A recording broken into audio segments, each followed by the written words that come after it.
How much do you know about your father? What's he told you? I double-crossed him? Let me enlighten you. Yeah, so kind of a lot of history, kind of a lot going on in there. A lot to piece together. Did anybody kind of have like different theories as to what exactly was going on, what he was trying to achieve, or what exactly happened between the dad and his friend?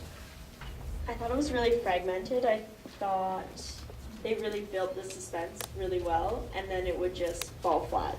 And then they would build it again. I mean, I really liked the location. I really liked how they played with the cars coming in from the highway. But yeah, there was a lot of times where I could feel myself really tense up, and then they just really wouldn't do anything with it. And I thought with the storyline and all the backstory and these creepy kind of characters and this amazing location, they could have done so much more. But yeah, I just found it fell flat a lot of times, and there was a lot of like I got distracted because I was just so confused about the story.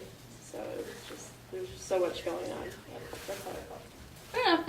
I feel like there's a kind of two sides to that. Sometimes if there's a lot going on, it's easy to kind of stay in it and really stay locked in. But yeah, sometimes it can get a little bit confusing or kind of lose you. But different people feel different ways. Did anybody actually like the fact that it kind of has so much going on? Like you're really kind of you have time to get into the story and kind of get into the history of his kid and his dad, and I guess they don't have the greatest relationship together because he feels, I don't know, even though his dad's dying, I kind of felt a little bit of a sense of resentment on the part of the kid. But I thought like the only time where it got too cluttered was maybe when he was kind of in like the little montage period where they wanted to show him kind of undergoing the change or the inner conflict with, I guess they said there's some type of demon within him similar to his dad, and obviously the violent past that he had.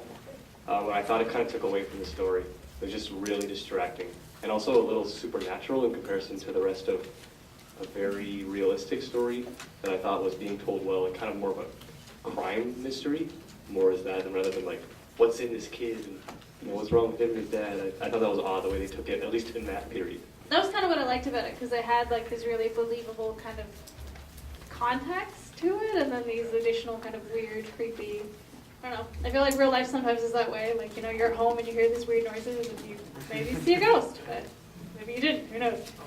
What would a treasure hunt story be without a double cross? And every treasure hunt story has that going back to Treasure of the Sierra Madre.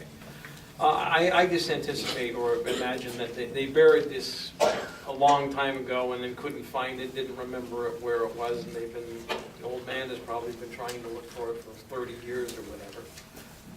But there were a lot of elements in here that, like they're trying to be thematic and somehow I'm not grasping them. We're seeing the budgie in the cage and the hawks flying free.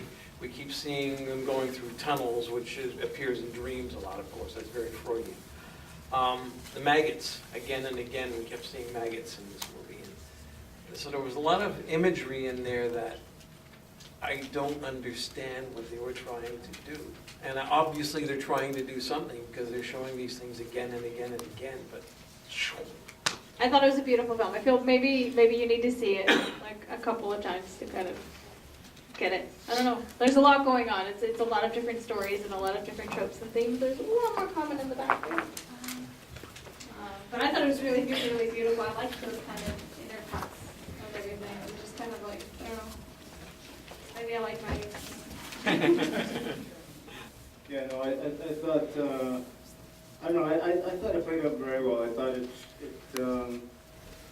something clearly going on between the son and the father. I definitely see some resentment there, but I thought it was definitely interesting that sort of that backstory between the father and the other treasure hunter. Like there's some history there. I mean, there's very little dialogue between that guy and the father, and then, one of the key things he said was, he came back for me as a good boy. He didn't just leave me there. So, I mean, to me it seems like, I don't know, and there was like the bones that they're digging up there. I don't know if it was a mass grave that was, or if it was, maybe the remains of another co-conspirator of theirs, and maybe had been double-crossed. And so, I mean, the title of the film was GILT, right? So, he did seem to sense a lot of guilt there in terms of the underlying theme. I mean, maybe that colored my perspective when I thought of it.